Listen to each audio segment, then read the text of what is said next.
A minute silence, please.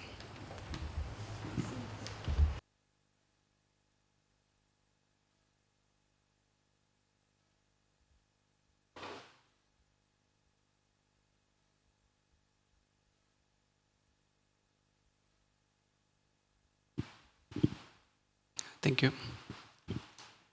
I now invite Anu to take over the presentation for working committee. And for the Q&A, the idea is also today we will pass on little sheets. If you have any question, you can raise your hand. I will come and give you the sheet and a pen. So you can write your question and give it to me so that I collect all the question and pose those questions to the working group on your behalf. Thank you. Thank you, Lakshay. So welcome, everybody. So this is turning out to be our very first meeting with all the three groups. Actually, that is what has been special in the last weeks as we've been working. The coming together of the three groups towards the dream of Auroville. So let me get going. Oh, it goes the other way, right? All right. No, it doesn't go there.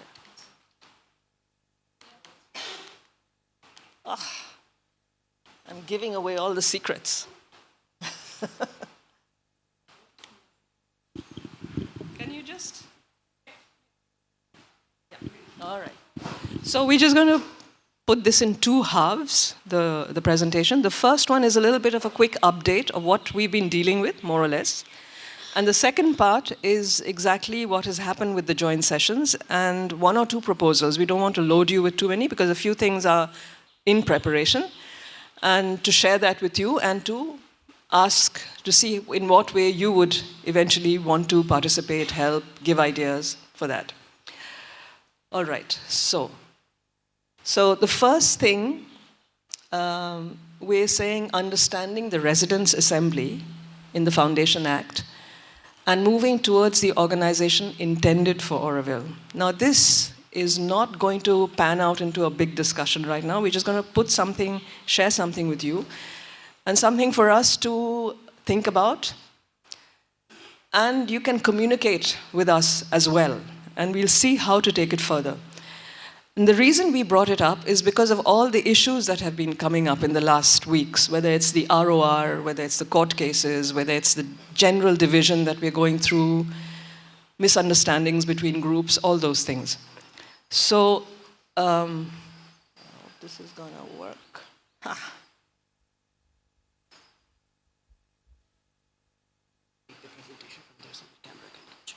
From there, okay. All right.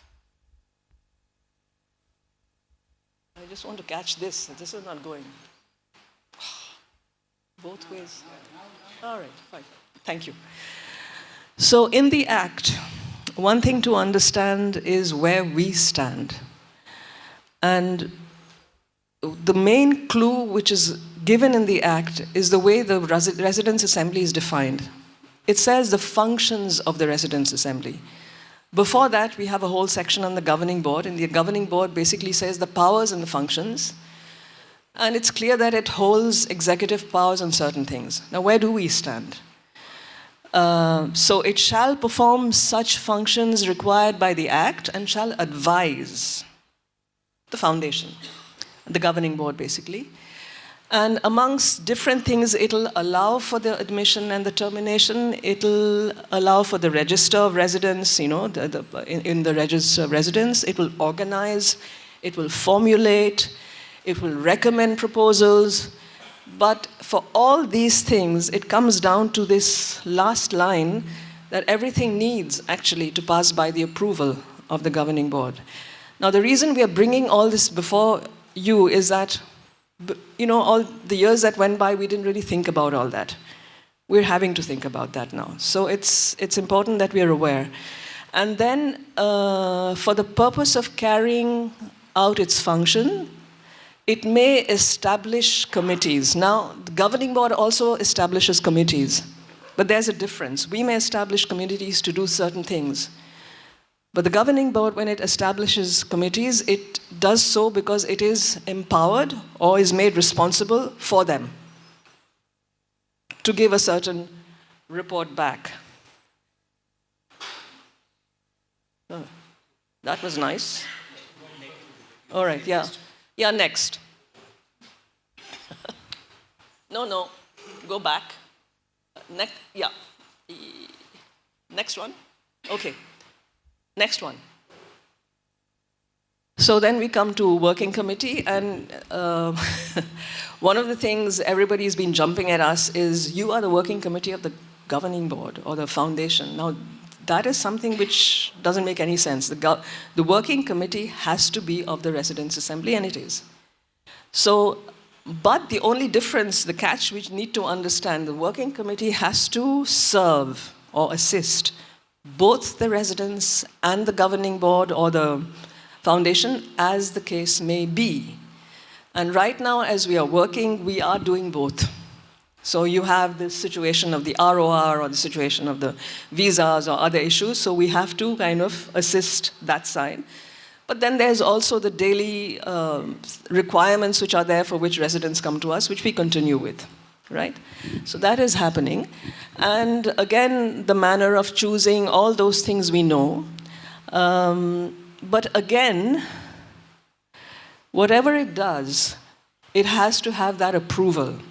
You know, we're looking, we just went through with a fine-tooth comb to see where things actually are and what can come back to us. Now, and lastly, after we have done everything and given our approvals for this, suggested this, endorsed or whatever to the governing board, in the end, that in all matters relating to Auroville, whatever we are recommending, they shall act in conformity with the decisions of the governing board and their main object to promote the ideals as on the 28th of February. So whatever Auroville began with on the 28th of February is where we are headed.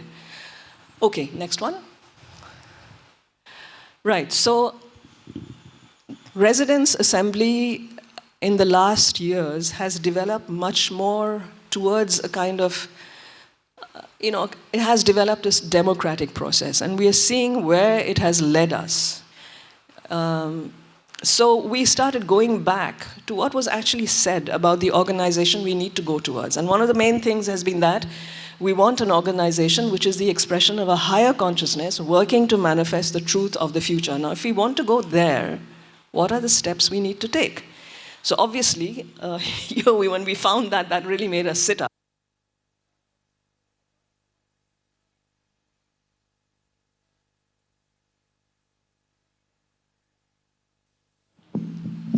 Thanks.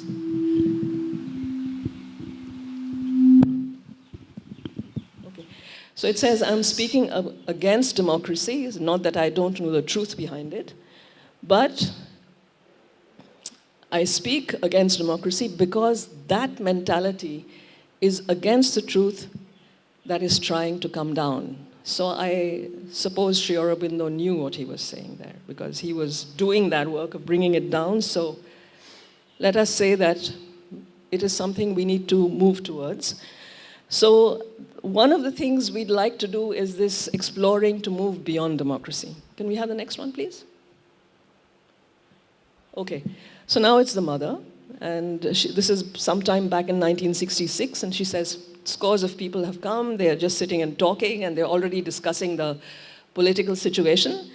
And some apparently told her that he wouldn't join Auroville as long as it was not purely democratic. So here's her reply that, she said, so I answered him this, that Auroville must be at the service of the truth, beyond all social, political, religious convictions, but above all, it would be better to build the city first. So this, there are many things for us to learn still. Then somebody else who said he had come here only to obey himself and to be free, etc., and found that there were rules and laws to follow. So, well, there's the answer. That one is only free when one is united with the divine, conscious of the divine, and that's our line from the Charter. That's it. We don't want to give any more lectures. This is just something to share with you, and something which we will take further, not today. This is just to bring that. Next one, please. Anu. Yeah. So I'm just reminding you here, that if you have any question, raise your hand. I will come with that sheet, the paper, and a pen. Okay. Actually, before we come to the joint meetings, there were three issues. One was about the ROR, which this whole exercise we went through recently. The issue of the court cases and others. About the ROR, we had made an announcement. We are getting all our information, whatever is coming from the foundation. The first information we got was that roughly 1,900 people had signed up. But they are processing that, and we are hearing that now there's about 1,634 or something like that. But there are discrepancies. There are some which have not been either properly filled, or some have left many things blank which were mandatory.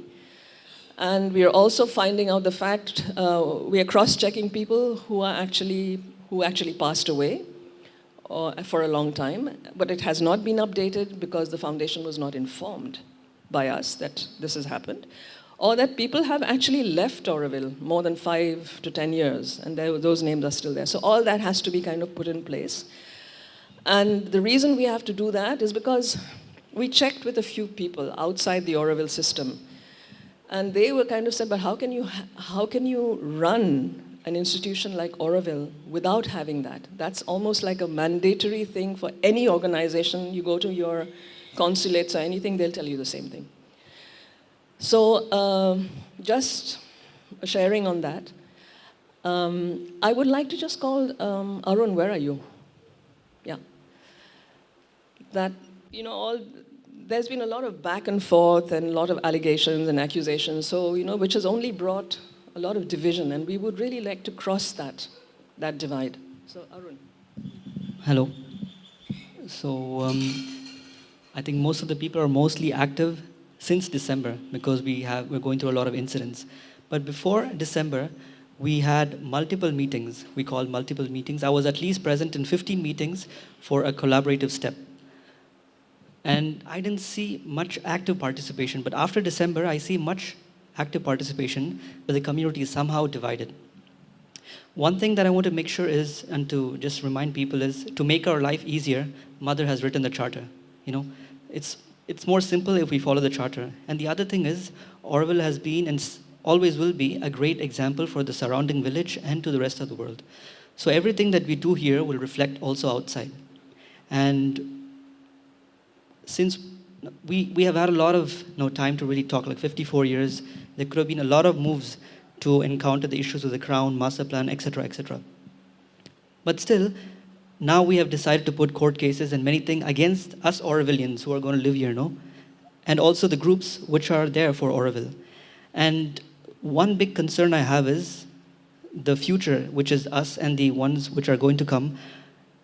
I'm just afraid that these activities might deeply hurt our living in Auroville. What is going to happen after all these things that are going on now? And I'm not sure how much we are ready, because we are not as much as experienced as the people who've been sitting in all these working groups for all these years, the elder people. And the transfer of knowledge is very limited. So we are not sure what happened in what situation. So I'm just afraid everything that's happening now, this deep division and court cases going on, how it's going to affect the future of Auroville, and which is mainly us and the ones who are going to come. I hope that something after this meeting will come up, because I can see that the three groups are currently now are finding collaborative steps to engage more of the Auroville residents. So let's see how we make use of that. Thank you.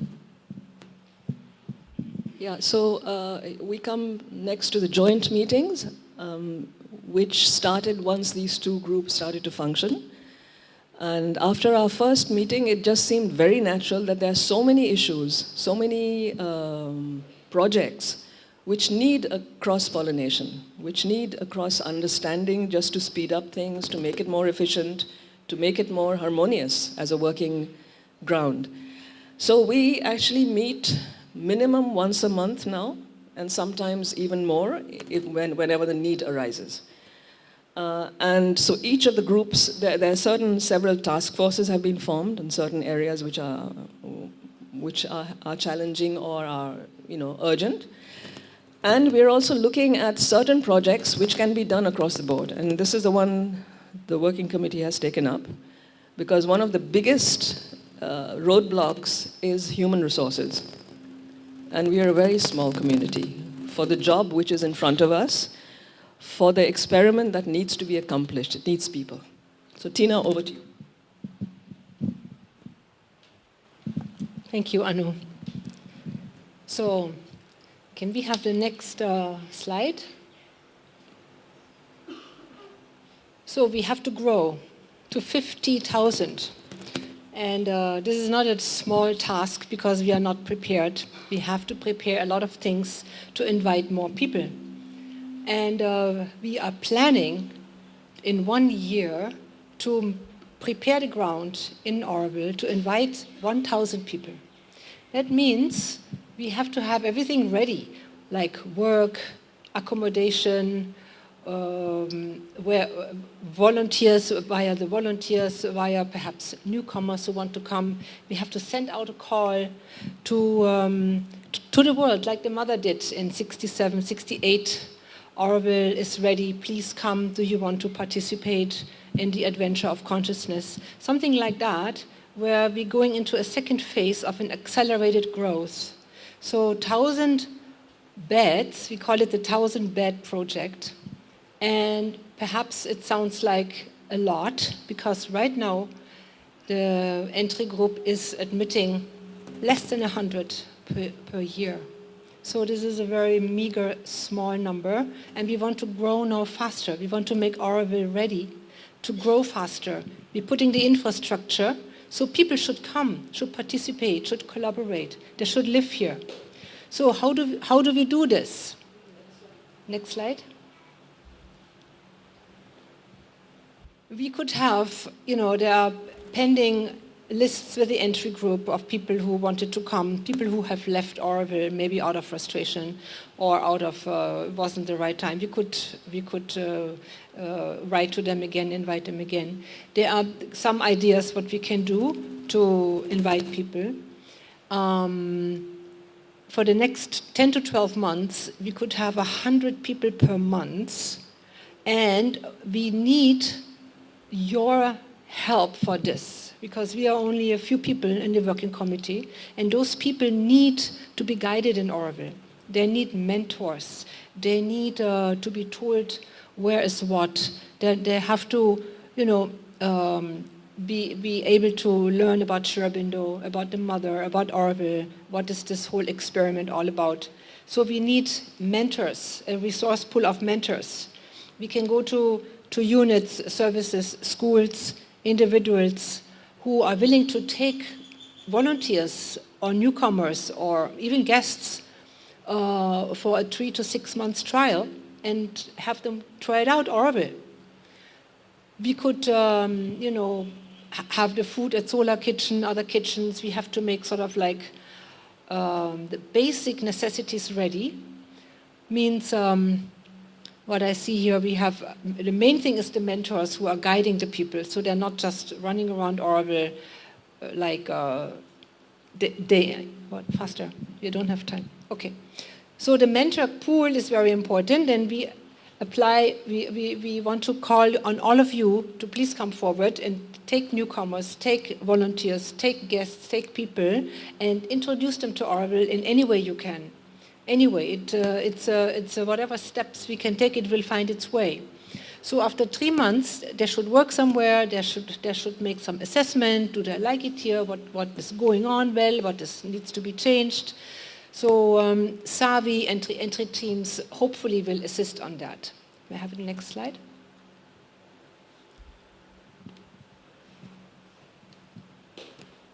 Is there a next slide? Yes. So we have to see with the FAMC, what does it mean in financial terms? Accommodation. Can we have some food at subsidized rates? Where do they stay? So we have called on Jeff Das, who has a project for small units which can be placed in the green belt, 50 units, 80 units, 150 units to start with. They cost about 10 lakhs each. They are movable, and they can be placed anywhere to accommodate the first batch of people. And then we see we have to build some more accommodations. We can have a guest stay with subsidized rates. We have to welcome and invite more people. This is important, that we change our mentality. Guests are not there to make money. Guests are there to join Auroville and help build Auroville. So please, if you're feeling this is a good project and we need to grow and you want to help, please contact us and we'll tell you, we'll work it out together and see what can be done. Thank you. One last thing. Yeah, the last slide. Yeah, so the second thing which has been coming to us, and a lot of people have told us, is that, look, one of the biggest problems we are having in Auroville is that people don't know enough about Auroville, especially the youth and the new people. So, and material is somehow not easily accessible. Like, I remember the early days when we were there was not much, there was nothing fancy, but stuff was always available. You could always access a book or access material. So we want to create content, divide it into different topics which are interesting. Some people may be interested in this, some on the other topics. So we are just collecting all that. We're looking for somebody who can make us a nice design and keep it digital to start with. We don't have funds to print stuff by the millions. We don't want to do that. Just have digital content. Everybody now has a computer or whatever. People don't even know about the city. That's one of the biggest problems we are facing. So to just share it in a nice, beautiful way. So anybody willing to help us with that, we'll after now. So that's it. And just to say that outside we have forms where you can put down your names. You can say which group you want to help with, working committee, FAMC or whatever, and just give your contact details. So we know who is available to help us, and we'll contact you as things happen. That's it. You can ask your question. I think there's a question there. I don't know. We'll see. Yeah, you see. Yeah, is that okay? Yeah, you see here. Okay. Yes, I can. Other people. There was another question here. There wasn't a question. You asked if somebody can do this. I said, I'll do it. All right, so you can go and sign up there. Okay. At tea time, you can go and just do that. Yeah. Hello. Yeah, just a reminder, those who have joined later, the idea is that if you have any questions, raise your hand. A paper will be provided to you. You can write your question, and I will read out that question to the presenter. So I have right now about 4, and not all of them are in the form of questions, so I would rephrase it, if that is okay with you. So the first one is, working committee is responsible for informing the Auroville Foundation to update ROR, Register of Residents. What is the schedule? Right. The schedule has been announced several times. Yeah. The schedule has been announced several times. Earlier it was the end of June. First it was the 10th of June. It was pushed to end of June. Then it was pushed to 15th of June. And we put out, even by mass bulletin, a final reminder. We did all in different languages, in Auroville languages basically. And right now we've handed everything over because the ROR, as you have seen, is the business of the Secretary's office and the governing board. So, and this was done, if you remember, there was a call that please complete the ROR before you do anything else, whether you go for any selection or do anything else. So that was, and that time, the time frame was very short. It was, let's get it done in less than 1 month. That first 10th of June thing. But then, because of whatever, the way we all are, it went on to end of June, middle of July. So end of this month, we shall know more or less from the foundation what the position is and what they think. If some people need to redo, whether they want to extend it further, we'll see. That's it. Okay, stay on. There is an addendum to this question. Ram Narayan wants to know that we have arrived at this situation because this was not regularly updated. Yeah. All this while. So do you have a plan from now on? Did you put anything in place to keep it always updated? See, What's your plan of action for that? the plan of action for ROR will always come from the foundation. We are the suppliers of this. Our residence service does a certain kind of work, but this is another thing that they maintain, right? The last time it was properly done was in 2005. They were reminded again, I think in 2009, I think, or some 2000 later. Some work was done, but it was never complete, which is what we are finding out now.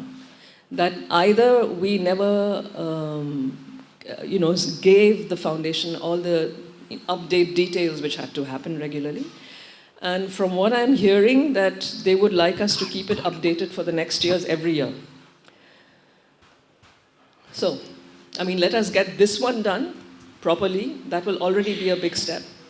And as I said, different institutions, different embassies and stuff, consulates and stuff are saying this is a basic requirement.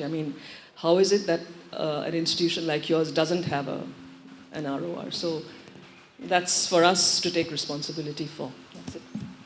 Okay, Anu, I got to tell you that I have 4 questions and we have about 10 minutes to talk, so your answers cannot be short. All right. So the next one is a statement. I would rather put it as a question to you. It says always a good idea, but not always enough by itself. I do not know who wrote this. So this plan seems like a good idea. How do you make sure that it's actuated? It's put on ground? That's why we invited you.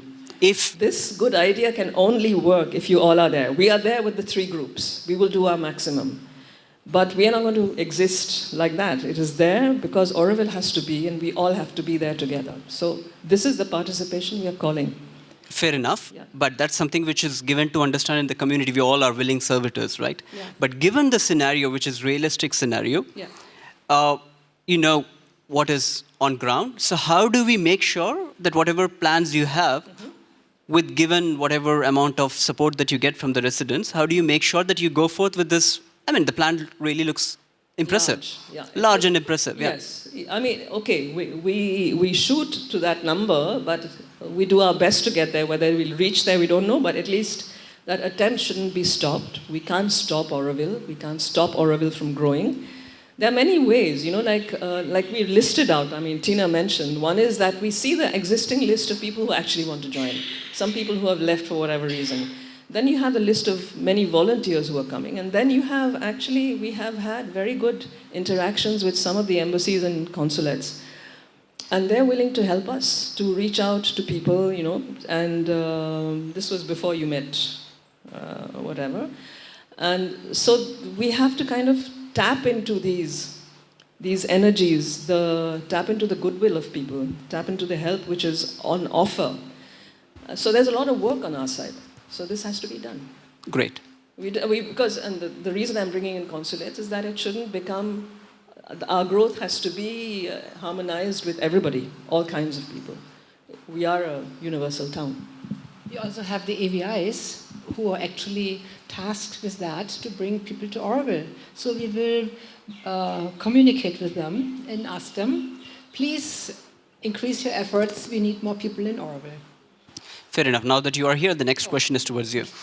I got a question here. I'm not sure if it's a question. So it says 2 words: balanced and inclusive. So I want to phrase it as a question.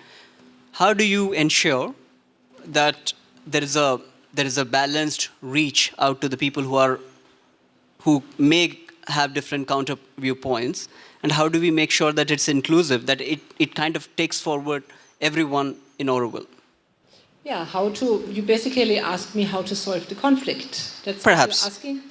Well, I don't know how to solve the conflict. I thought the best way is that we go back to Mother's Guidelines and we follow this and we try to put Auroville back into these guidelines. This is the main important thing. And then we see who's following, who's coming. Whatever you touch in Auroville, there's a downside right now. It's not very pleasant. Auroville has gone quite a lot off track. So to put this back and pull it out and go into another direction, which is the direction of Mother's Auroville, which is not, personal possessions and whatnot, all these kind of things that we are facing right now, but to let go, to have a collective who is working for the collective without a personal property, without money. How do we reach there? I also don't know, but we have to somehow find a way to make it happen, because this is what Auroville is for. And we need everybody to participate in this. If people don't want, it's not my call, then they don't want. I cannot force anybody. But I would like to go in this direction, and I'm sure many will want that. Okay. Another statement is sustainable if together. Dynamic instruments. Perhaps is referring to all that you have presented seems dynamic as an instrument. How do you make sure that it's sustainable? You have come together as a team. As you said, you're working together. You found a nice harmony in terms of working with other working groups. How do you ensure that this continues, as an institution? You mean the working groups together? Working groups together, yeah. How do you sustain the ideas? Do you want to answer? Come over here. Well, right now, we have, with the FAMC and the ATDC, we are sort of like in a very good contact together. And we are communicating with each other with the different projects and see how do we help each other to manifest those projects. Because FAMC has different needs than Working Committee. We have some problem, ATDC, so we are trying to across those groups to know what we are doing and to collaborate with each other. So we are not in a closed cell where every group is just doing what they think, but it's a larger sort of like, how do we bring Auroville forward? This is everybody's concern. I just want to add one thing, is that when you joined Auroville earlier on, some of the old-timers will know, the first thing you did was to get to work. We are working, but work is a very, I think, effective means to come together. We will have our differences, doesn't matter. We are all flawed human beings. We are trying to get somewhere together. But it is only through that working together. I always give this example of the Matri Mandir. We went through so many difficulties. We went through so many arguments, so many clashes. But that working together was the most important thing, because ultimately she wanted that thing to happen. And the same thing is the mother, she wants Auroville to happen. And we're just mere instruments, that's all. So if we can come together and work together, even if we have differences, doesn't matter. But just by the doing, by making it possible, I think that is the only thing. There's no other credit we can take in any case. Thank you. Partha, you wanted to add something to that. Please, solunga. Yenda question ke ellathukkume common ava? Yeah, for your question, how to be inclusive. Sorry. I think there is one magic word which is called collaboration. Okay? I think if we all collaborate, give our self-egos, and we understand that we all are here to build a new project, a unique project the world is looking out for. I think so we all need to come little bit, think consciously that we are here as a player, as an instrument, as a tool to help build this wonderful dream.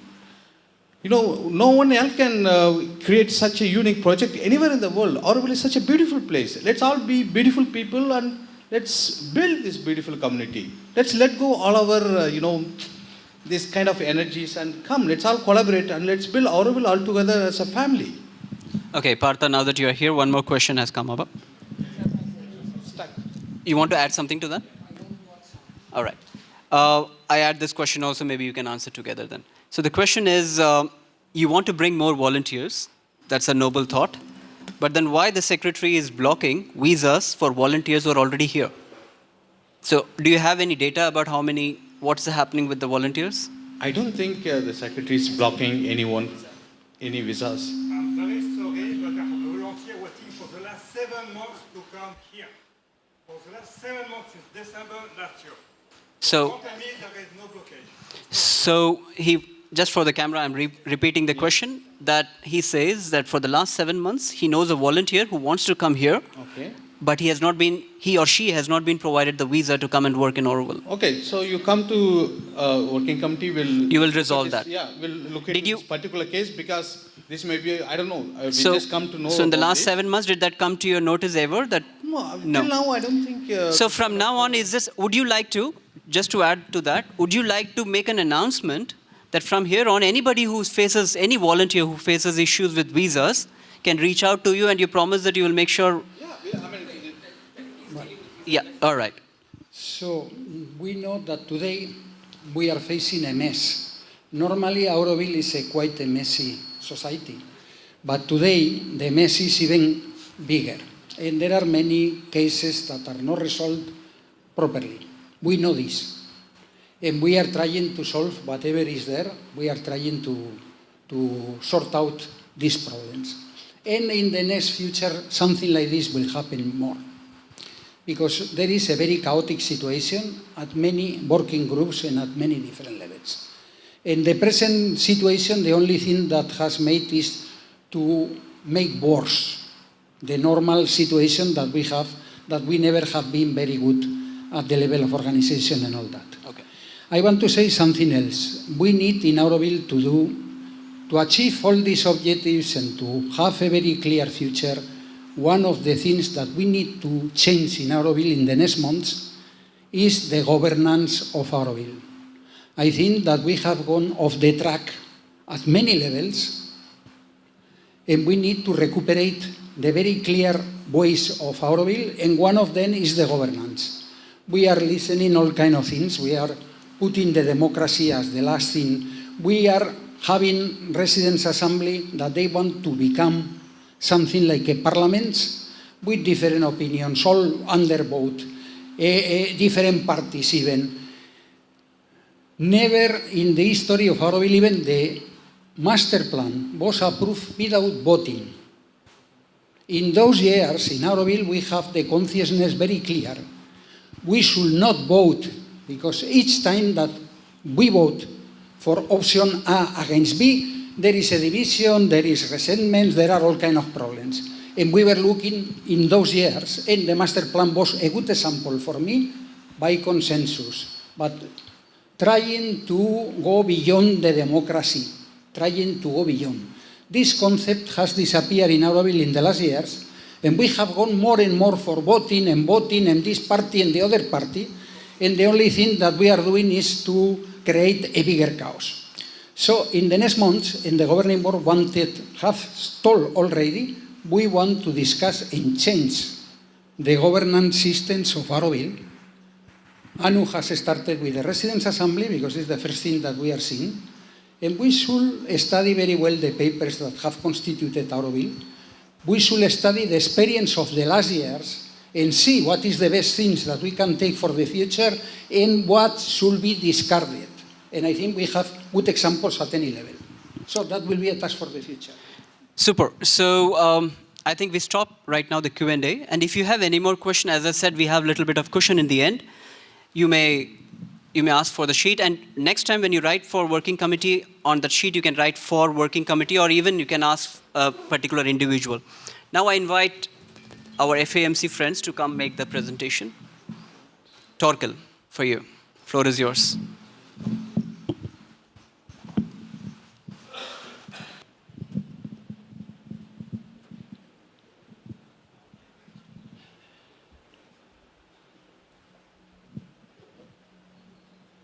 Not that one.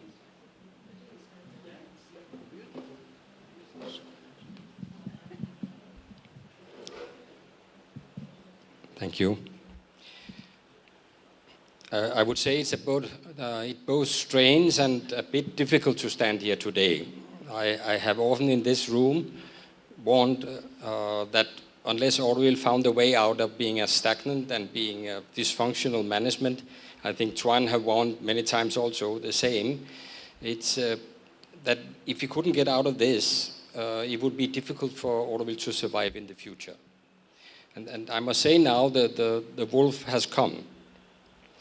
The story about the wolf is a European story. It's called Peter and the Wolf. Peter is a small boy in a village beside a big forest where there are big wolves, and the villagers are very afraid of the wolves. So Peter is a naughty boy, so he often runs into the village and say, "The wolves are coming, the wolves are coming." And of course nothing happened, and all the villagers, they run inside and block their doors. But of course, when Peter had done that 5-10 times, they are not listening anymore. So one day when Peter is in the forest, the wolves are coming. and he runs into the village and says, the wolves are coming, the wolves are coming. And of course the villagers are not listening, so they are attacked by the wolves. And that's what I feel is our present situation. The wolf has come.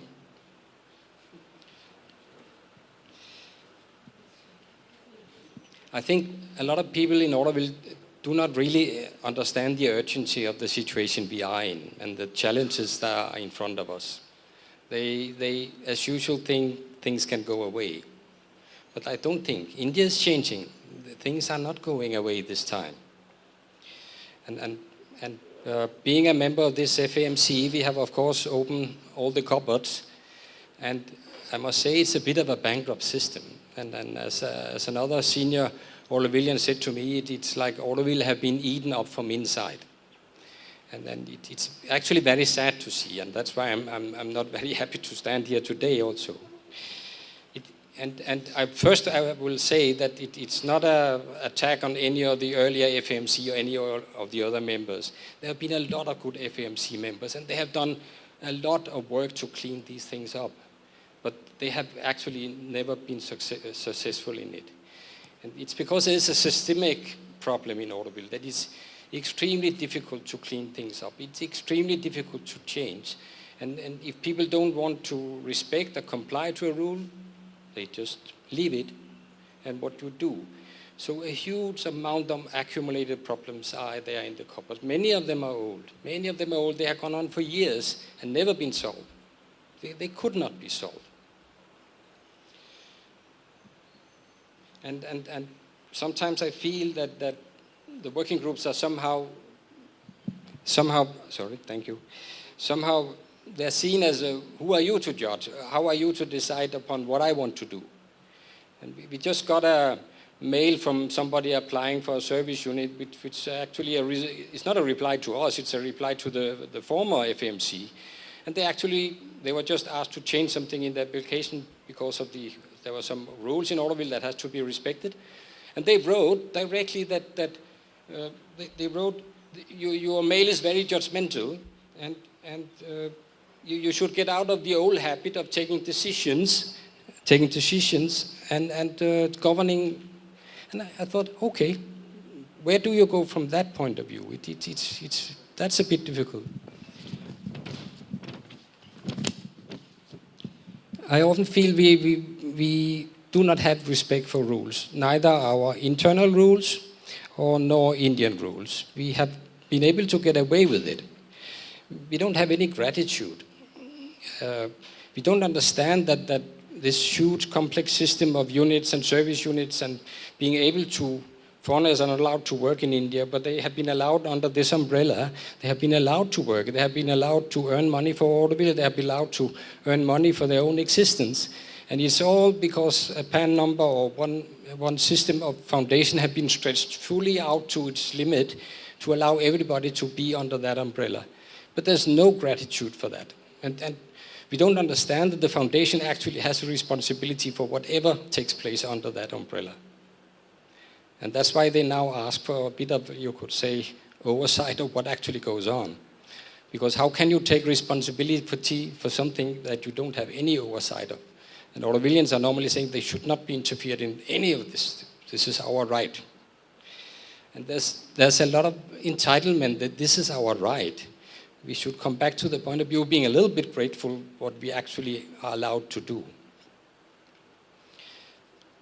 Because in my humble understanding of Auroville is that the freedom here should come from no attachment, from no ownership of being a community. It should not in any way be a personal freedom, right to do as you want to do. But it has become a bit like that.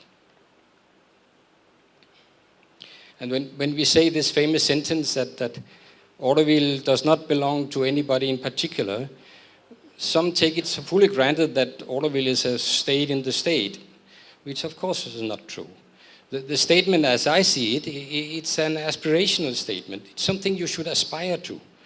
And I can tell you that any entity, any organization like Auroville or even a company who has a governing board, if they perform well and they do well and they have a good management, the governing board are not touching them. They will just come every 6 months and say, you're doing a good work.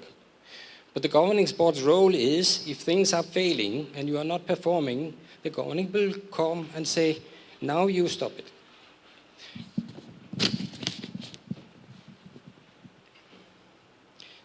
Now we have a big mess, and I must say I'm a bit appalled what I'm seeing and what we have to take care of. And it's many things that have been accumulated over many years now.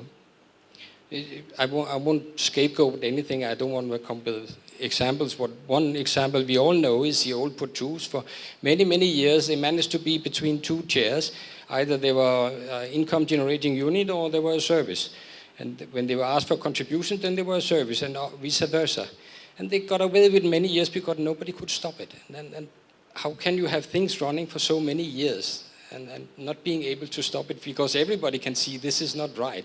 You can't. You have to be one of them, and you have to at least respect some rules.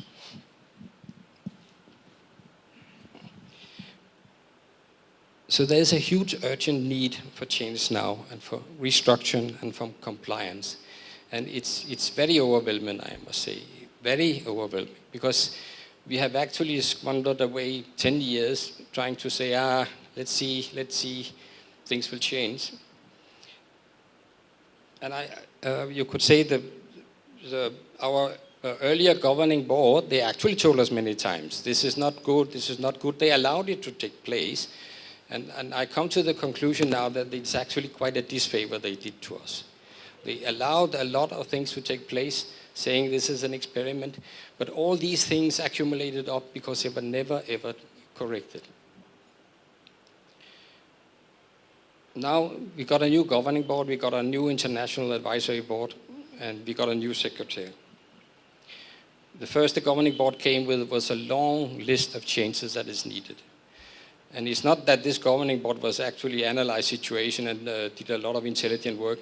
What they actually just did, they compiled the last 10 years of minutes notes from the governing board. So it has been there all the times, but we have actually refused to see it.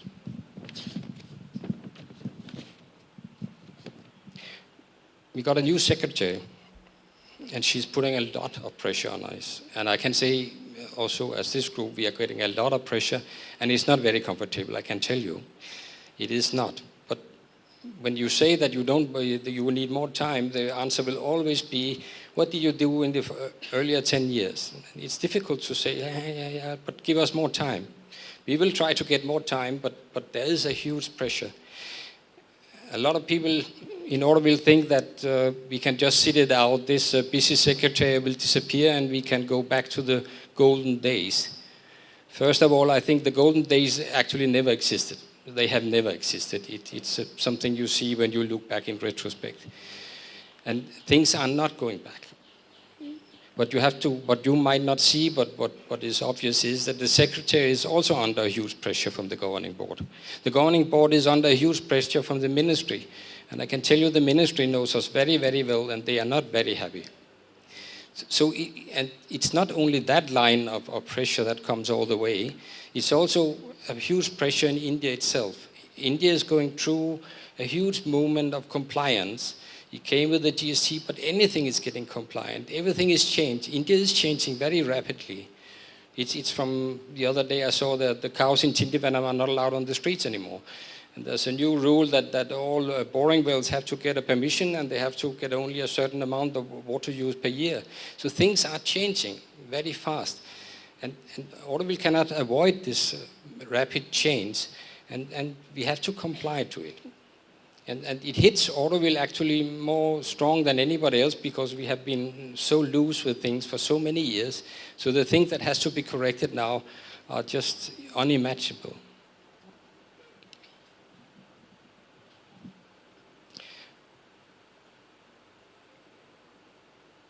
A lot of changes needed in a very, very short time. And it's very uncomfortable. Some from the council, Council 1, or we still only have one council. Huh? They came and said to me, all these things go very fast, the community cannot take it anymore. And I said, I fully understand, But what do I do when a GST officer comes to our office and say there's a unit who they owe us 1 crore in missing GST and in a lot of fines we have put on them? What do I say to him? I say, wait a minute, the community cannot take it, you come back in half a year. It's not going to work. The pressure is there and you can't just ignore it. So I will say that this FAMC team here, I think none of the members here, they came into this team because they want to govern anybody or they want to specifically do a certain change. The main reason we all came in because the alternative would be much worse. If we did not step up right now, we would leave the governing board and the secretary with only one option, and that would to be put us under external administration. So we still feel it's better that it's us who do this. But it will be an unpleasant work, both for us. And I can say from a personal stand, I think many of the members will have the same, that if it was for our personal view, we will be running screaming away from this job as fast as we could. But we will stand up and we will try to do it. But we need a bit of luck. It's a huge task. I would say that may all the gods be with us, and of course the mother also. But have a bit of mercy on us. Okay. You changed already. Wow, fast. Let's get into the work plan. I'm sorry, it's a bit technical. It's a bit boring, and it's also a bit overwhelming. And if any of you have any interest, if any of these subjects have any capacity whatsoever, please come forward. We need the help of everybody. We're only 6 hands and 6 brains, and we have to run very fast to reach just a part of it. So this is the plan. Most of it has been presented to the governing board and has been approved. The time frame on it is pretty loose because I don't know how we will be able to reach it. The first task we had was that FAMC has a huge amount of subgroups, which is running from Unity Fund, Financial Service, BCC, Housing, Land Board, Farm, Forest, all the trust and units. It's a huge, huge thing, actually. So aligning means that technically and also according to the policy, all these groups are under the overview of FAMC, and FAMC has to approve their work. Over the years, many of these groups have slided out to somehow take their own governance and being their own small kingdom, which has happened with everything in Auroville. Auroville consists of 500 small kingdoms. So our first thing was somehow to put them back in a bit of a system. We managed with most of them. We are still having a problem with BCC, which probably will be solved in a few days. And we have to work forward with this, that we actually have to put them into a system where they also have to have work plans, they also have to have a reporting, they have to somehow understand that they are under the overview of the FAMC. FAMC is under the overview of the foundation. So it's a line of overviews that everything that goes on in Auroville has an overview and has an acceptance. So whatever fails, somebody is there to take the responsibility. So we made our own work plan. This is this one. So one thing we can tick off. Then we are going to make work plans for all the subgroups. So all of these one now we invite in to together with them, sit together, and this is a work plan that is looking forward. It means we have asked them to see where should you be as a subgroup? Where should you be in the future? How will you get there? What will you need to get there? So that work has started with all the subgroups. Then we will, based on that work plan, we will make a reporting system. How far have you reached and what will you need to go there? What went wrong? So we can help them. So you have to understand, when you have an overview, it's not that you just sit on top of the side. It's a kind of a responsibility together that you report. If you can't go, then you have to go up and we help you. So it's a kind of collaboration. It's not that means we just sit on top and beat you if you don't perform. So we have then we have to make a reporting system from FAMC itself. Then we have to have a human resource reorganization, that we have to be able to use the human resources we have in a much better way than we have done already. That's a whole task for itself. Can we shift? Then we have a lot of administrative tasks. This is getting very technical, but it's something which is very complicated. One of them is a one collective accounting system. It has been going on for years, now at least 3 years, and we are still not there. You could say the background is that this huge system, I can see, we have a list here of all the units and activities. There are nearly 700. And their accounting system is, you could say it's one for all and all for one. If one of them don't perform, you cannot actually make the finish. All accountings for all the units and all activities are merged into the foundation accounts. So it needs everybody to perform. And to do that and to be compliant with GST, and there are many GST problems in Auroville, we need one gateway, that we need one computer system where everybody works in real time, we can see where they are, and there will be one gateway that takes care of the GST. This is not only to control that everybody is GST compliant, it's also to be better in the future to use the input GST, that there's a lot of input GST you get which are not being able to use right now.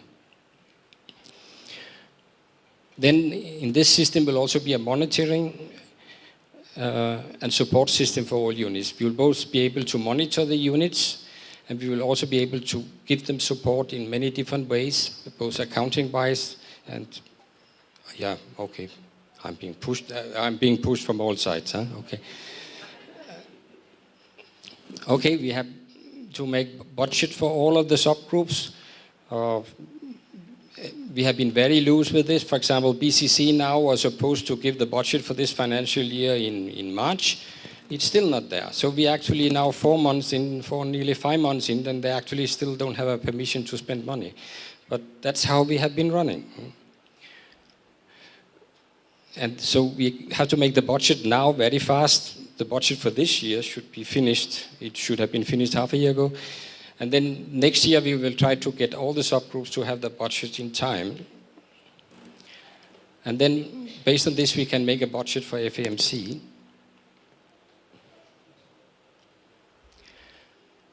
And then, as we have been asked to do, we want to make a budget for all of Auroville, where we try to get an overarching helicopter view of all the Auroville economy, what is actually needed and what takes place. Nobody have done that before.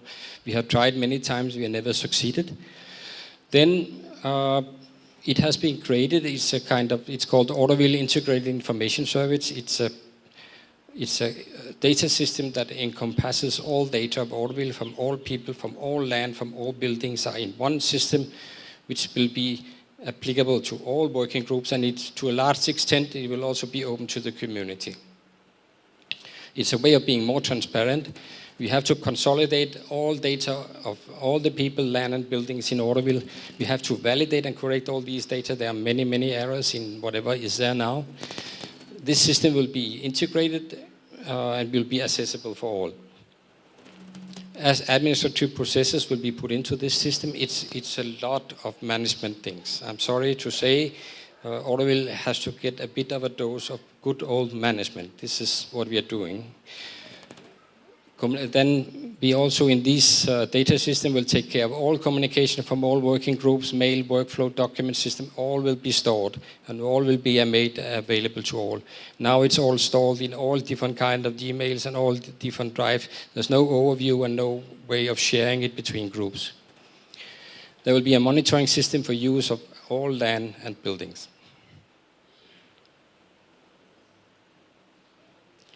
Can we shift?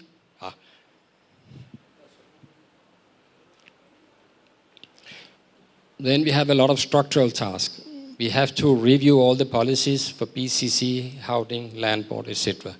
We have done an initial read through all the policies, and I think our initial feeling is a bit that they're not very bad actually. They're just not being followed.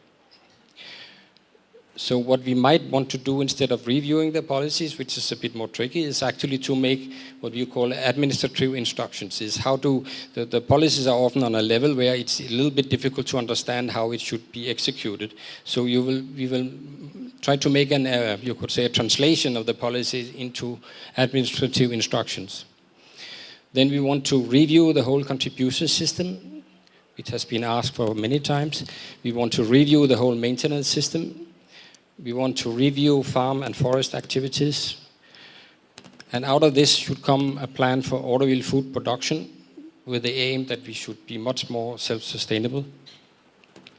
There's a plan for an incubation and acceleration center. The incubation means startups, and acceleration means support to existing units to grow. There's a plan how we can get more capital to grow, both from internal resources, from external sources. All of this, when this has been done, that's why it comes stepwise, we could actually think about making a plan for the economic development of Auroville.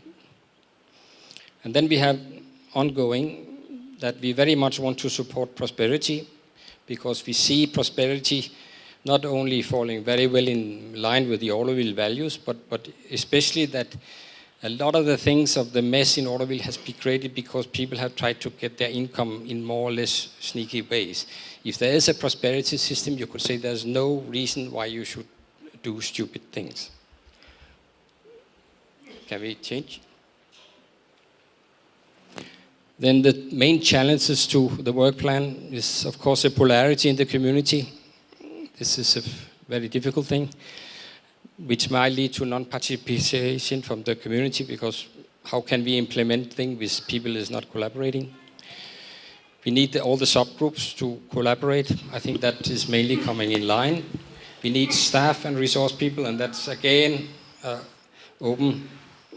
stretching out to the community. Whoever has any capacity or any wish to work in these little bit technical fields, please come forward. And then we have financial challenges. Last page, then you can wake up.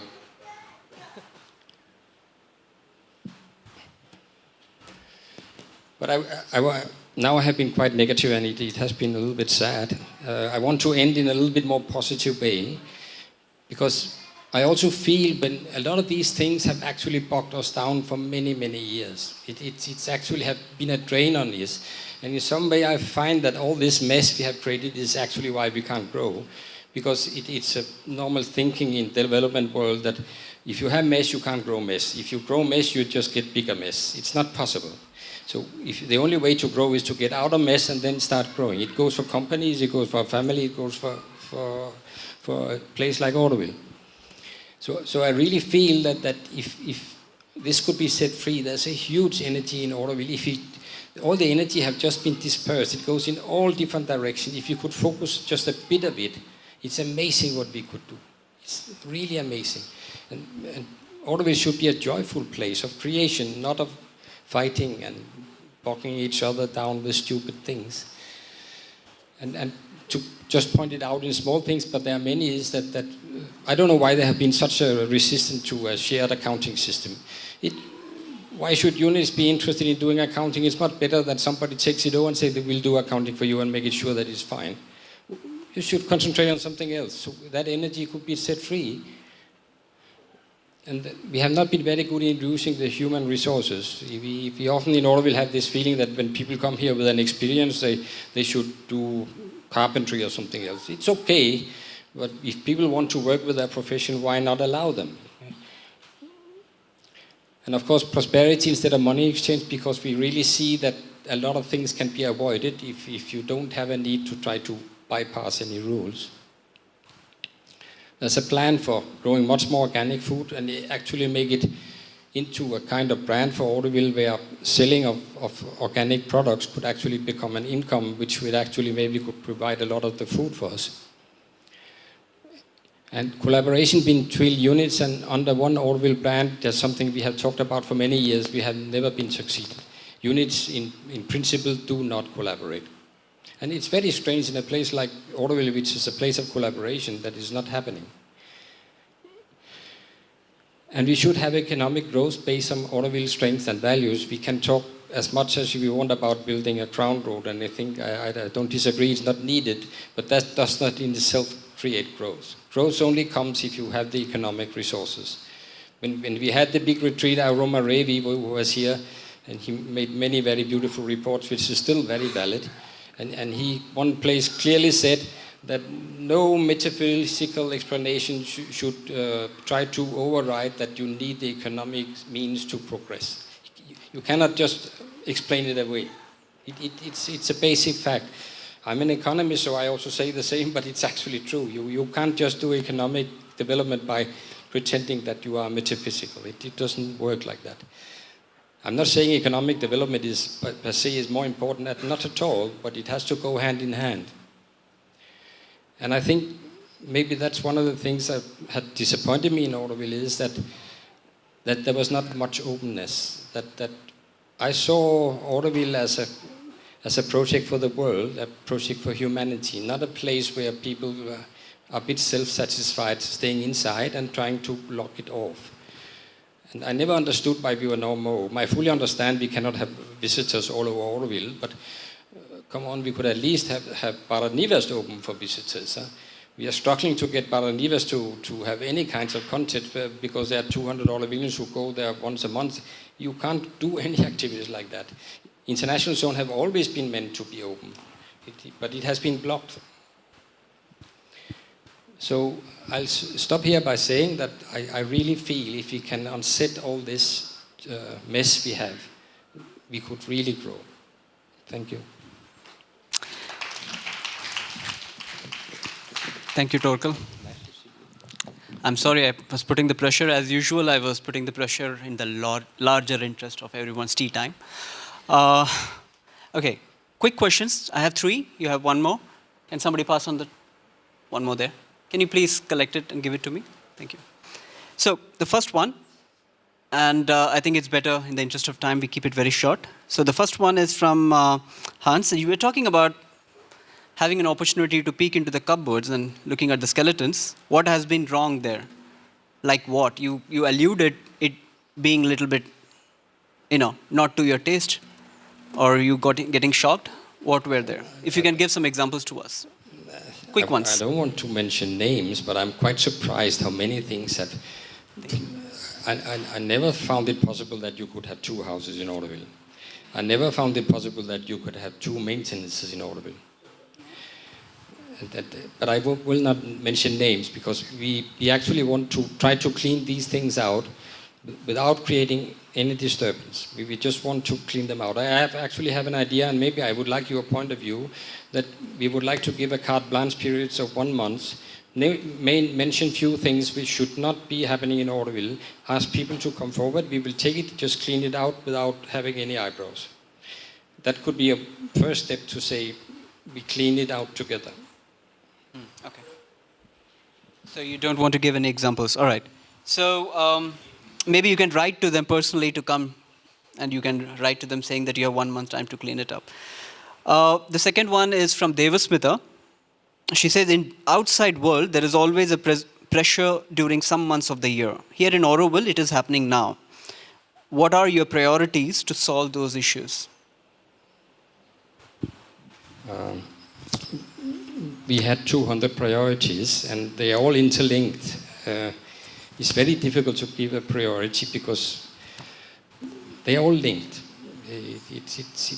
You can't just say, I want to do this. I would love to do that, and maybe that's what Auroville always did. Let's focus on one thing, and then put the other things aside. But this is not possible. They are all linked together. We have to handle them in one piece.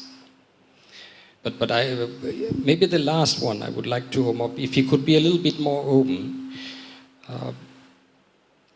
We one time tried to make a kind of a draft for a visitor policy. How would we actually, how should we handle visitors? How we will be able to do it in a decent way and also protecting Auroville.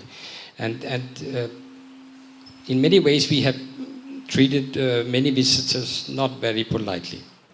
Auroville come across as a pretty arrogant and self-sustained society for most people who come here. We interviewed a lot of people. It was quite depressing, actually, too, because that's not our self-understanding. We feel we are very open and warm, but visitors don't for sure see us like that.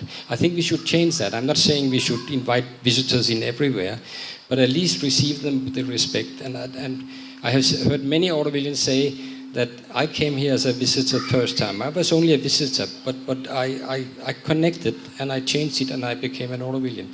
So everybody here has nearly been a visitor once. Yeah. So you can't just treat visitors like get away, huh?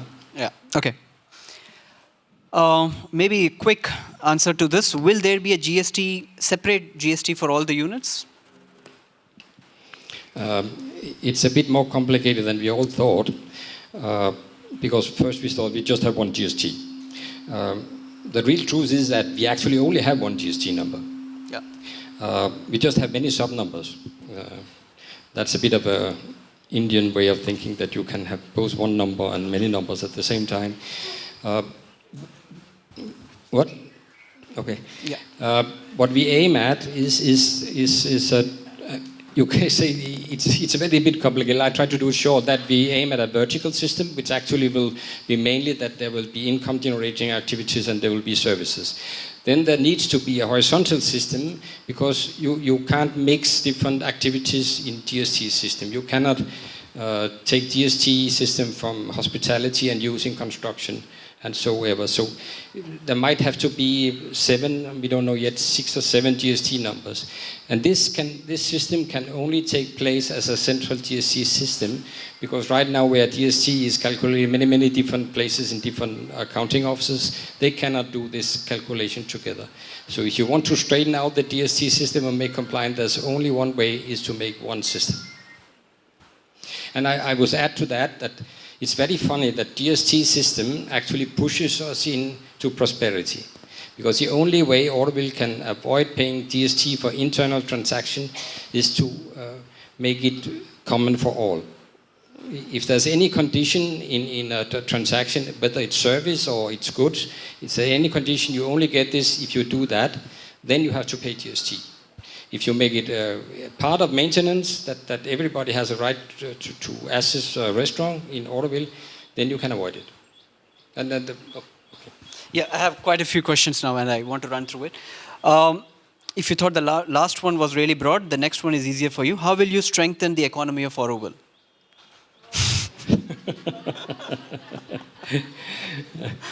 What is the one in Donald Duck, Joachim von, the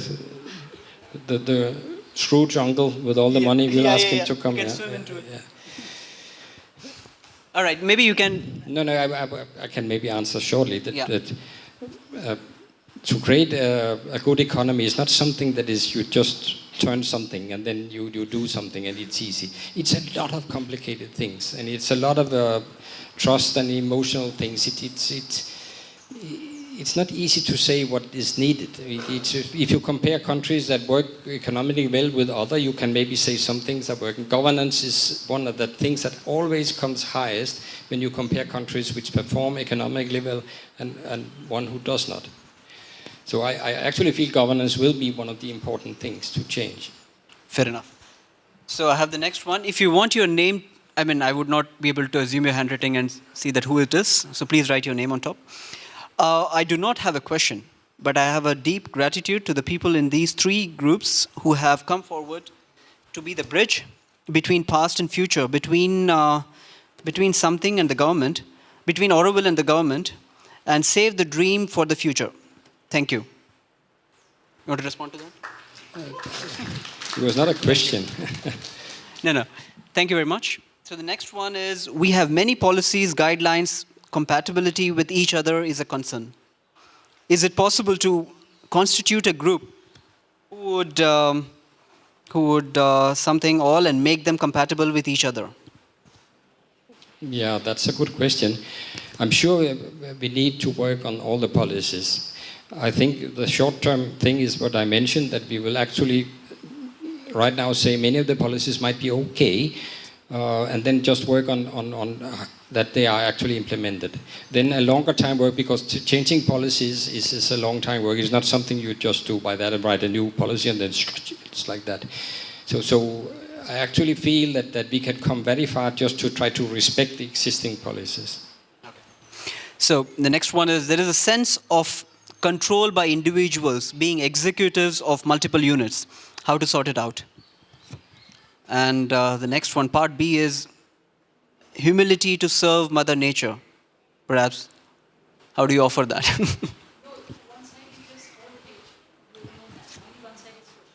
Oh, okay. So the question is, so there is a sense of control by individuals being executives of multiple units. How to sort it out? there's a sense of ownership in Auroville which is extremely strong. I have a feeling now what we call stewardships have actually turned into something which is even stronger than ownership. Because outside an ownership you can always bypass by simply giving people some money and take them out. In Auroville this is not possible. If somebody is a steward, you have to wait until they die.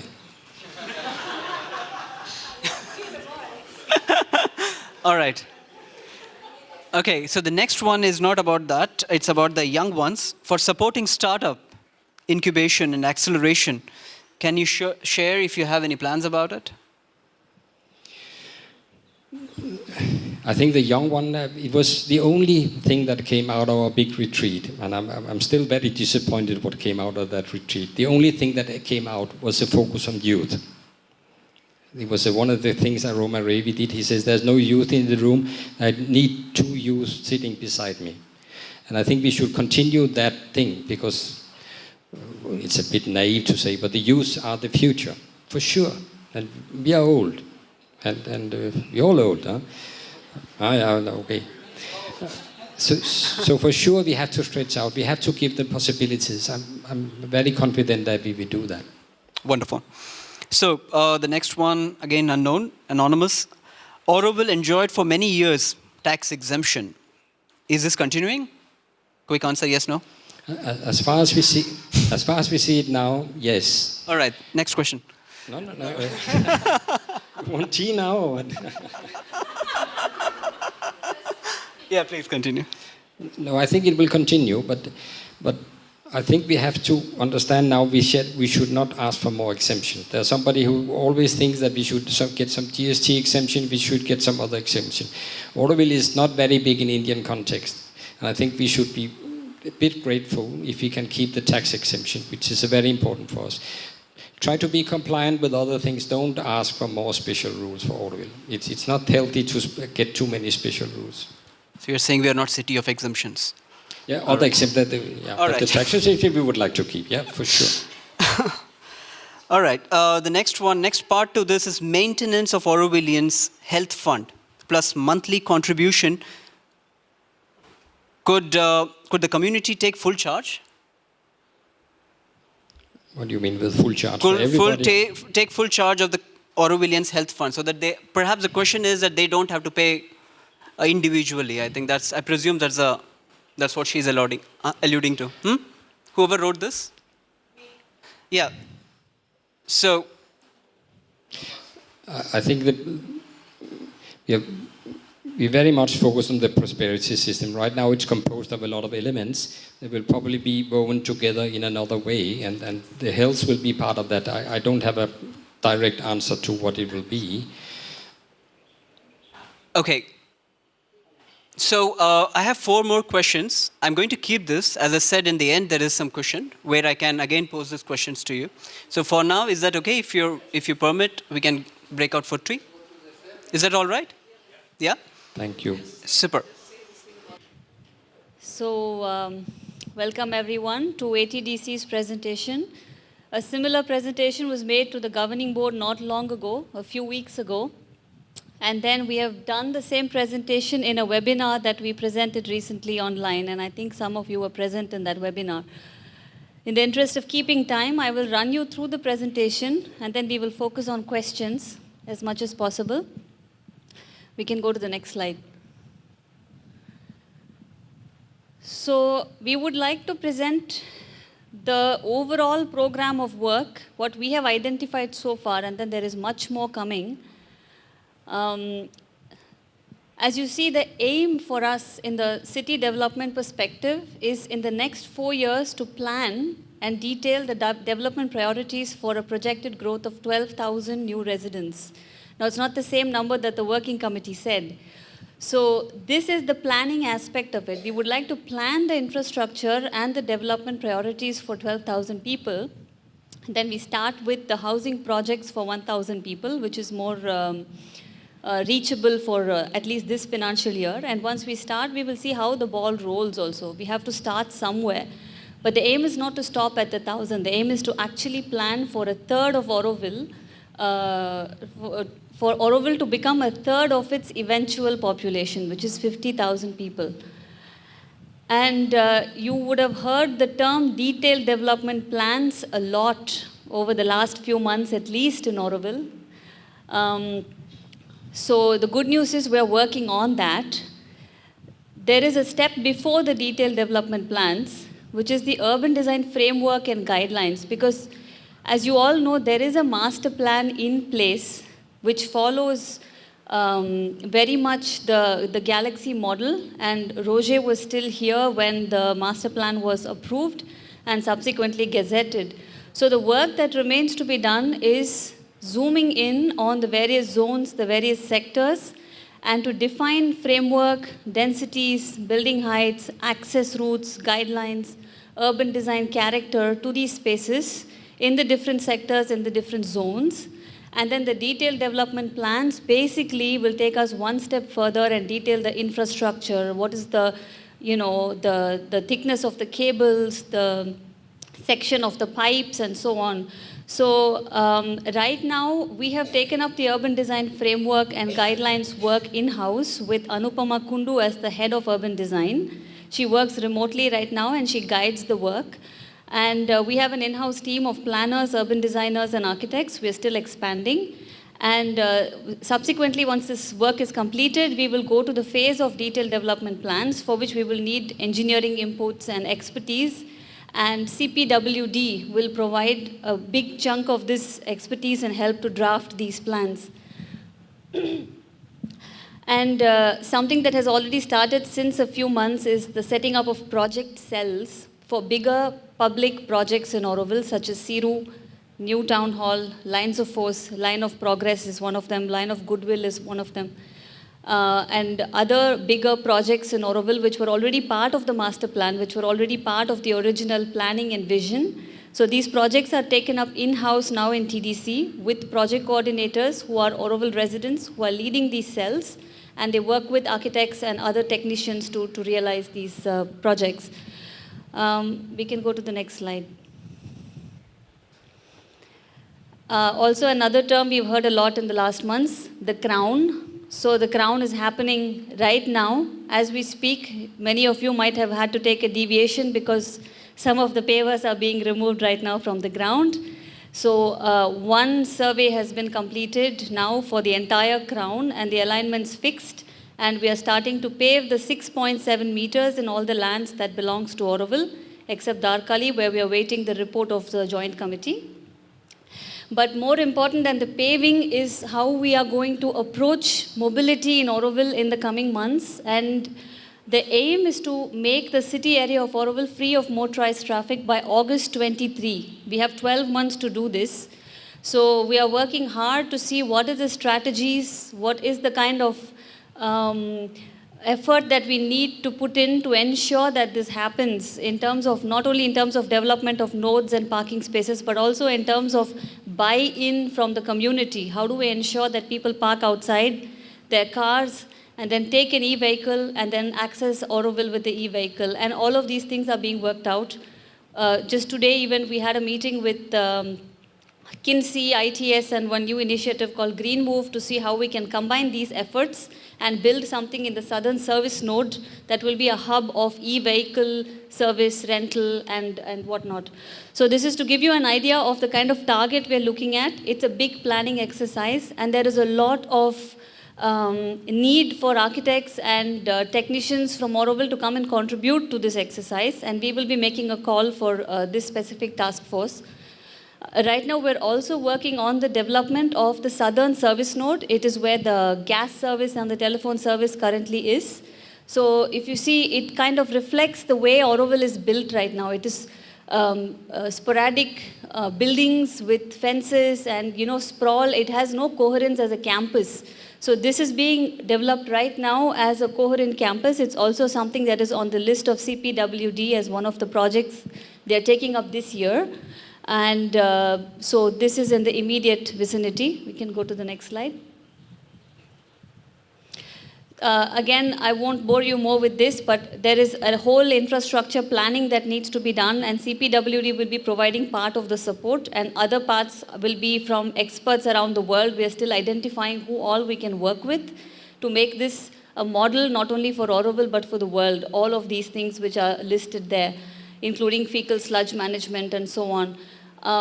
What we have right now in Auroville, everything is very a gated community style, very decentralized living setups that respond to its own need. There is a lot of scope for improvement here, and to look at Auroville's development as a coherent whole rather than small pieces, because originally this was done because there was no funds. Now there's a political will and there are funds coming. So how can we, tap into this and make a positive use of it? So we are working on this. Housing, this is one example. Sector 1 and 2, where a lot of us live, between Grace and Solar Kitchen. This entire node is Sector 1 and 2, and a lot of development can be unblocked here, because a detailed development plan draft already exists, done by an external consultant a few years ago. And over the last 2 years, ATDC has developed detailed reports on how to take this detailed development plan into planning documents and then executable layouts. So this is one example where in Gaia, which is one area that we haven't touched really to densify or to develop, individual style but clustered housing models can be developed here. So this is one project we'll be focusing on. There are other projects next to realization, along the Vikas radial, all over Sector 1 and 2, there are plots with different densities as per the galaxy movement, how it's prescribed, we can unblock with different densities. So, and Line of Goodwill is the only housing project which is of a large scale, which will come outside these two sectors. It lies in Sector 5, which is next to Oro Dam. I will give the mic to Jaya just after my presentation. She can explain a bit more about Line of Goodwill.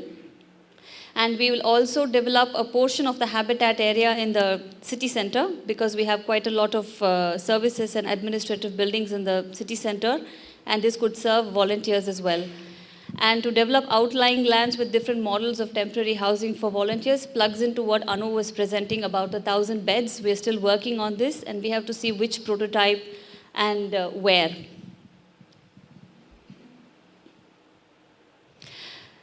I won't dwell too much on this slide. It's basically to show that in the city area, so the city area is the outer circle is the circle where the green belt ends.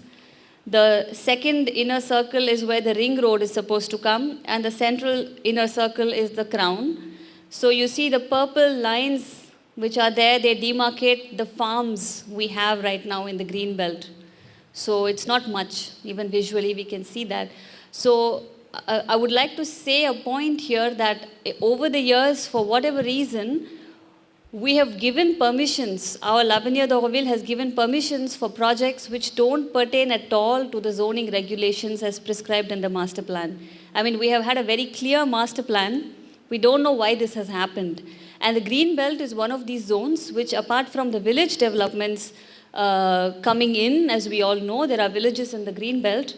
Apart from that, we have our own settlements which are violating our own zoning regulations, which means our farms, our most productive farms probably lie outside the green belt.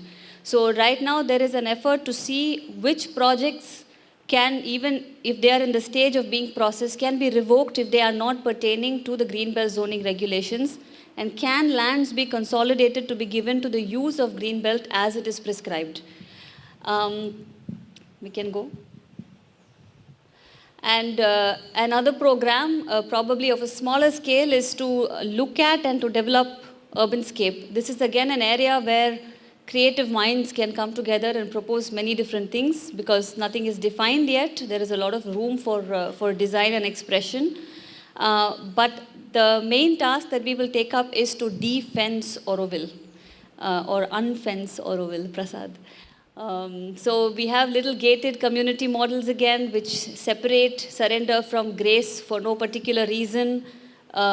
We cannot cross over. We have long routes even by cycle and by pedestrian, and this doesn't give an urban flavor at all. So this is one task we will take up. Several people have asked us, what about cows? I will also let Jaya talk about cows when I hand over the mic. But mainly to address the problem of cows, also larger pockets can be fenced. This is an option. Larger pockets can be fenced, and sub-community, intra-community fencing can be very easily removed. And we are working now on the guidelines and framework for the industrial zone. Again, we see that a lot of, I want to say encroachment, but I know that it's almost a bad word in Auroville. A lot of wrong development has happened in the industrial zone with sprawling communities which have nothing to do with the industrial zone. It's also a zone where we have lost quite a bit to the intrusion of Bharatipuram, and we have 3 major poromboks running through it, so we have quite a bit of land that we cannot use for building.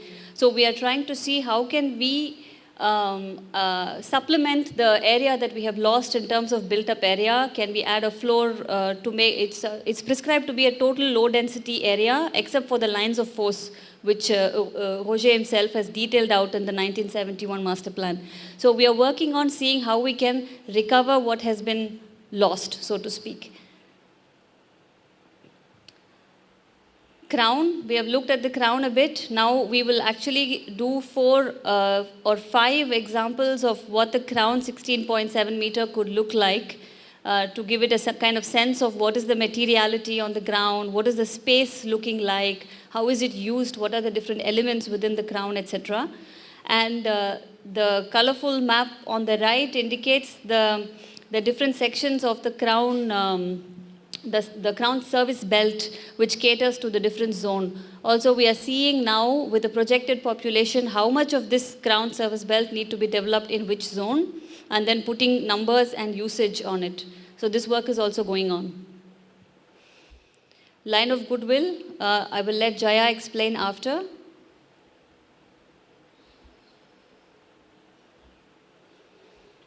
So Southern Service Node, we already touched upon it.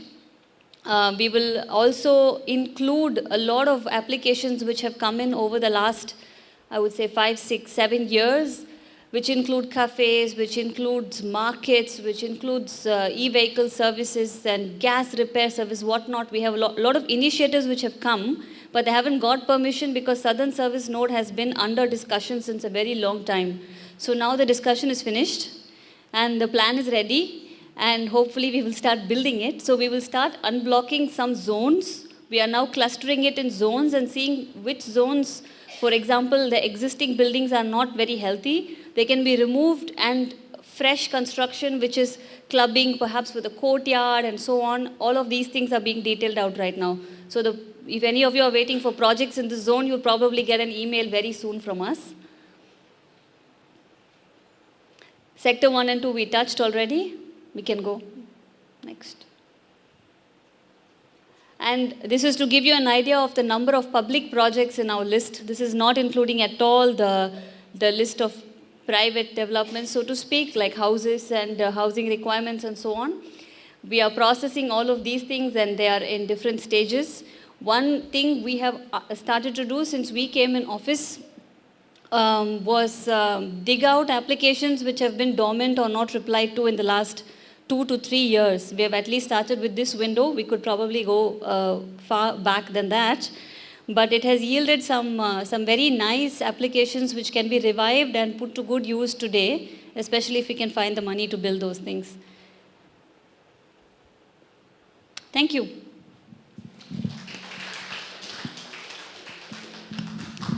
Thank you. Quick time check, Jaya. Yes. We are at 5:40, if I'm not wrong. And you need to finish, and we need some time for Q&A also. Okay. We targeted at 6 p.m. no, to finish. Yeah. Yes, so shall I start with the cows? And the goodwill. Yeah, the goodwill is there. I think they bring it also. I know it is when we get this thing, when we talk about the fencing, to defense, it's about, well, the cows and the goats, the cows and the goats. And I live up city center, I live in Sunship. And for me, it seems, at least, that we have only 2 herds in Auroville now. We have a herd of goats. The lady and the gent who takes care of them comes in the morning from Kotakarai's side. They go into the top of Gaia Forest, and that's where they spend the day. And in the late afternoon, you see them go home. They are very contained. We don't get them inside Sunship and these areas. And I have not seen any other ones herding since many years. No, we have a herd of cows, and they basically move between visitor center, Sunship, Citadin, Town Hall. Sometimes they move around the crown up to Solar Kitchen, and then they kind of come back again. This is a circulation. We do have them in the garden in Sunship, and I'm very grateful when I see the dung lying there, because we need to have that. And actually we have the kind of garden that it's not making I don't think we are so bothered. In the beginning we were chasing, but we are not doing that really anymore. So I feel that many of these things are really something which we keep repeating from the past, but which is actually not relevant now. And it could even be that we actually eventually have to get our own little herd of cows who can walk on our roads, so that we don't lose that aspect of India completely. That's my own personal wish. Very sweet cows. So, okay, can we have the line of goodwill? Okay, so we have done a presentation on this in this hall, I think at least 3 times or something. And we are very, very happy to be working on it. Anupama is also working on it. And again, it is a work from 3 sides, because we have the Matri Mandir access, which the Matri Mandir is working on, okay, because that has to come with the lake coming. The land still has to be bought, some plots up here, and that will have to be looked at. Then we have the habitat, which goes basically up to here, no? Where 8,000 people should be able to live. For me personally, that's a very, very important part, because I usually say that human beings are the most adaptable species that we have, more so than cockroaches. The most adaptable. They are also the most invasive. When we talk about fishes and we say ooh and oh and this kind of turtle, it's nothing compared to what we are doing as a species, no? So the difference is that most animals need habitat. They have their thing, they can't adapt.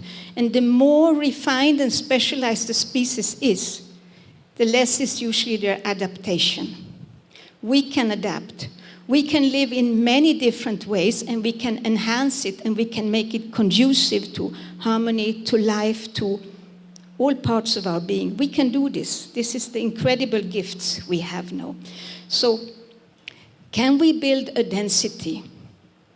Can we set an example? Because in Auroville, we can do things which you can only do in other parts of the world if you're very, very rich. But we can actually, a place like this, if you don't have money, you can't use a place like this. No? We can all use this place, basically. So, can we see how to build collectivity? How to build density in a way which enhances, which doesn't create loneliness, the way present vertical building, and also flat. Horizontal creates this also. We have a few examples of the worlds, but we can actually be really the cutting edge of this one. For me, I always feel when I go to Chennai, this is a gift we have to give back to India. We can show how it's done. Rocher already, so long ago, was looking at the hillscape. Today we have a few architect firms in the world, one in Denmark, who are very cutting edge with this. But we have carried this in our heritage the whole way. It's very important. How do we create villages in high-rise, in horizontal? How do we do these things? How do we work with private space, semi-private space, collective space, public space? How do we create those steps that create comfort and safety? So a lot of research which is going into this. It's very, very important to know this is not about putting in rooms and filling up space like that. It's about doing something else, which we have the resources for. And the same thing comes with this part here, which is the gateway. This has to do with what Torkel was speaking about with the visitors and guests. We have a visitor center. It's very much aimed on sales and a bit of information. Can we create this incredible space? People have kept saying over the years, why are we making a mall? I myself would never, I don't know who of the people I have been working with on this would have any inclination to create the mall. To create the place of presenting all what Auroville has and is in interactive way, in new ways, moving from activities up to more and more silence. People who can't go to the Matrimandia because we know there's only a small part who can go there, can experience different things. We do so much research, so much hands-on, and I see, all people, this is a place where you can come, you can spend a day and you will come back. And everybody who comes, money or no money, takes something with them out in life. And that's also a gift to India, from my point of saying it. So, and the access for Matrimandir will be through this building.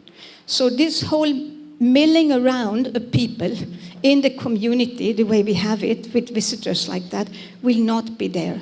Even in the lines of force itself, there will be, I think, 2 or 3 viewing points which are there. But all this will be built in such a way that you actually don't mix up. Still, it's a sense of welcome, no? And I also wanted to say that from the beginning, when we have worked with, the approach has been that this building would have integrity and integrality the whole way.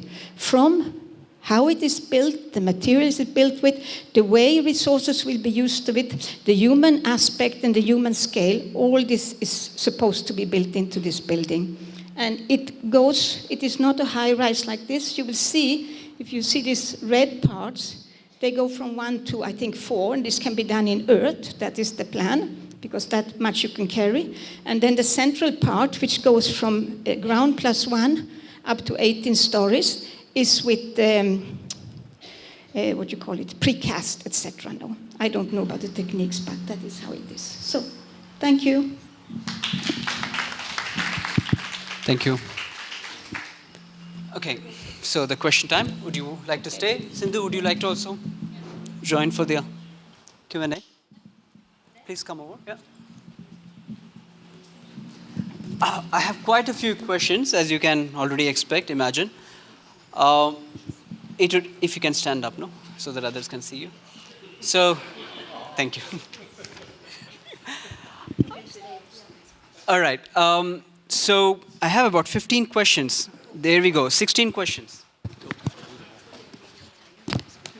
So either we keep it very short, or we close it after 15 minutes, and you can respond by email or whatever. All right. So I would ideally want to hear it from you. So keep it short, please. So the first one, again, there's no name. So, International Zone, DDP Plan, International Zone Coordination Group, Bharatipuram Unwanted Temporary Basis, AV Projects. Are you in touch with the International Zone Coordination Group members? I presume the question is that when you are making these DDP plans, are you in touch with the group that are already working, planning, thinking about that zone? Please answer, Jay.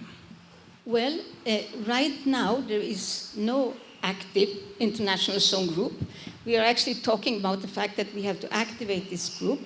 I myself have been working with the international zone since the early mid-90s. Okay. So whenever topics comes up which are relating to the international zone, I have been interacting on this. But with Tapas and others, it has been spoken about, we need to reactivate the international zone group. But it's been since with COVID, this has become very passive. Okay. You want to add something to it? Okay, Tapas? Super. Maybe let's go over it, in the end, if time permits. Is there a second part to it?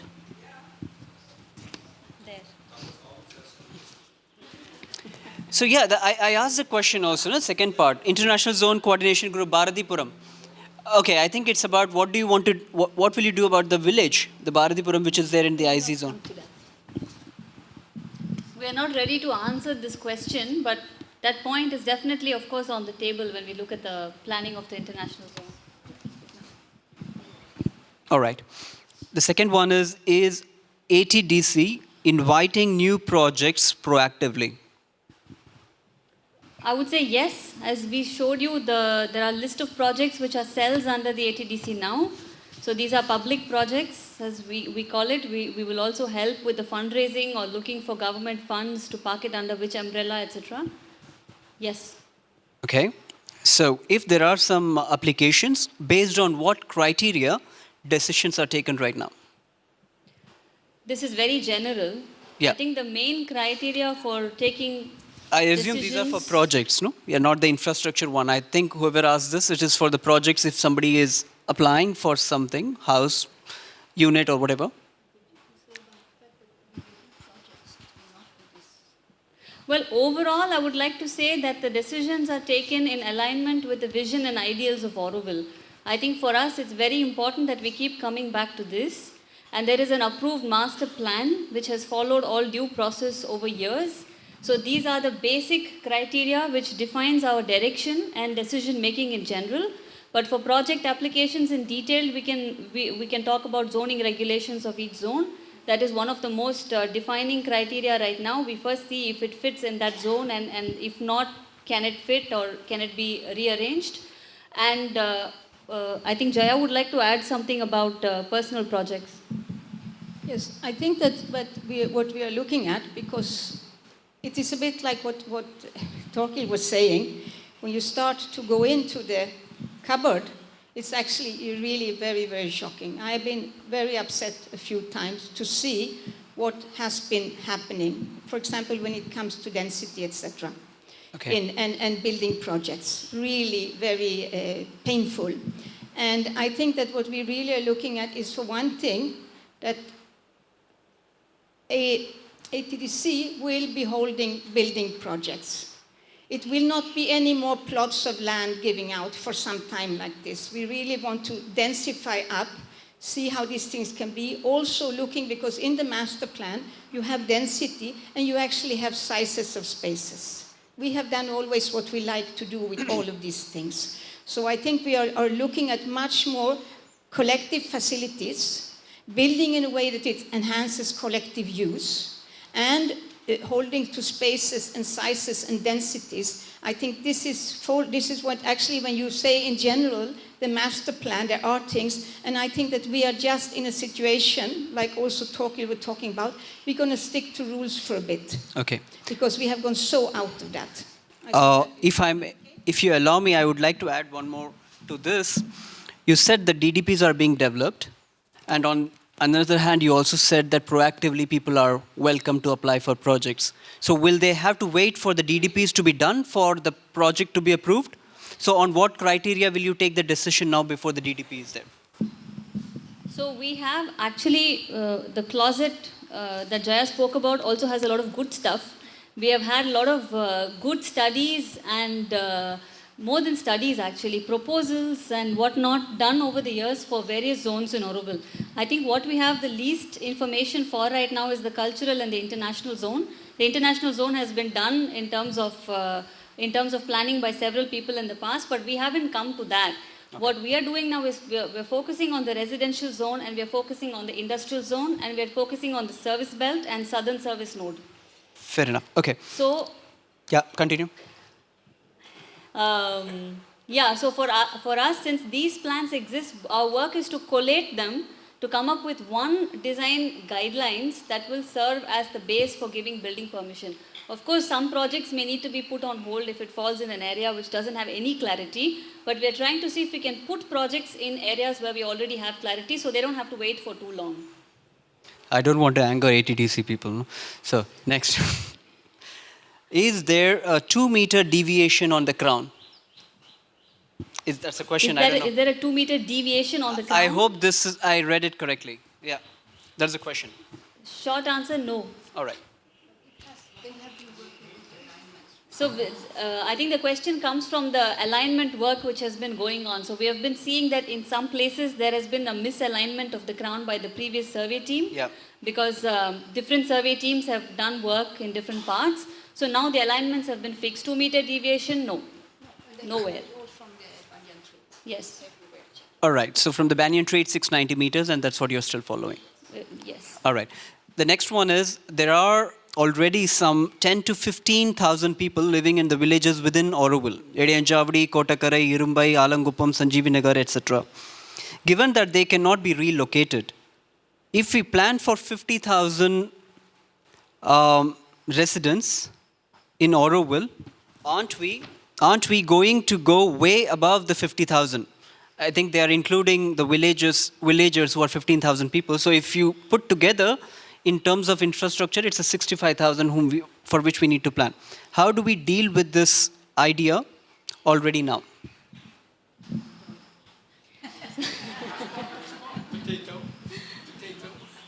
Yes, I can only say that I think that is not something we can deal with now, because then we would either decide, oh, we're only going to do 35,000, or we're only going to do this. It's all, we don't know what is happening. Maybe all these people have become Aurovillians with that time, and it's, we don't know. I'm not saying that we're not going to look or anything, but it is not all this kind of, it's so used that every time when there is something, you will get a question like this, which will then you can't do anything, you can't move. No, we don't know. We have not, we are so much which is right here in front of us. We have a huge thing behind us which we have to clear up. So no, this one, I don't think any of us can answer. But I think it's a good question to keep in mind. It's a very valid question. All right. I think the prescribed densities... Yeah. I think the prescribed densities as per the master plan is being kept right now for the sake of detailed planning. Right. Who writes the briefs for the urban designing? For urban designing, who is writing the brief? As I said before, we are not starting anything from scratch. We are not doing Auroville plan from scratch. We are actually doing a work of compiling and, sifting through existing data and to collate it into one document which becomes the basis for all development plans which come after this. So there is no brief. The studies are already there. The plans are already there. And more than one. So that answers the question? I hope so. Okay. By the way, if they have more questions, they can write it to you, right? No. avenir@auroville.org.in. Don't write to them. Yeah, she's saying. All right. The next one is how you are going to handle the houses which are under red alert, especially in terms of compensation. The houses that are already on the, say, crown or a radial or ring. I just want to say that the red assets, actually, they have many categories. We call them red assets for easy remembering, but they're not very red. There are 3 categories. Some of them have been permitted to be where they are. So we have to see each one in context. Some of them have been given explicit temporary NOCs. Some of the buildings on the crown are examples of that. And some buildings have just kind of come up over the years. They were capsules and they've become Paka buildings. So in each case, we have to deal with it case by case. We have compiled a list and we are looking at the NOC and the type of NOC right now. And I think the next step for us is to invite each person and to deal with it separately and to see how we can work with that person to see if there is a way together. Okay. I think that the general attitude is that we really want people to be good. No? So we want to be helpful as we can with it. There should be generosity. We are in Auroville. There's no question about that. Okay. But a lot of questions are raised. I have been myself, I'm working on looking at these red assets right away, etc.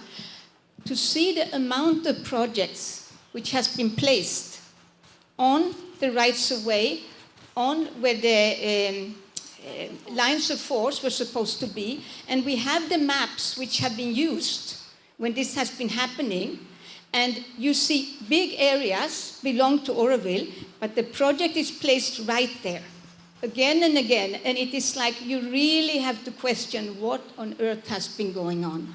So I myself am really doing a research into this to see what has been happening all the years. Why do we have a map which shows the right of way? And I asked actually the secretary, are these new maps you're adding? She said, no, all the maps are from when this was happening. Yeah. No? Okay. So, yeah. Sorry, I'm cutting it short because I have a few more questions to ask you, and they're interesting. It seemed to be very interesting. How is the ownership issue addressed right now? Which ownership? You talk about stewardship versus ownership. Auroville, or where are you? I'm just a messenger here. Which ownership issue? Okay, which ownership? Perhaps it's the land ownership okay. issue. Land ownership issue. We are planning as if we own all the lands to keep it very simple. But we have to go for purchase, and I think revenue officers have been appointed in the foundation office right now, and they are working closely with the land board. And there is a program and a plan. We have given priorities in terms of land purchase from our office to them, and it is underway. Okay. So the next one is the question is about Matrimanda spirit. Mother insisted lots of trees, statues, and importantly, the silent zone around Matrimandar. But how to protect land, loudspeakers from villagers? Pass.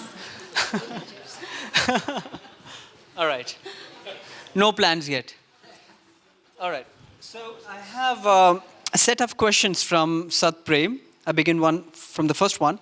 Why the outcome of dream weaving for the crown was arbitrarily rejected, and why the Vastu Shilpa Foundation has been pushed away?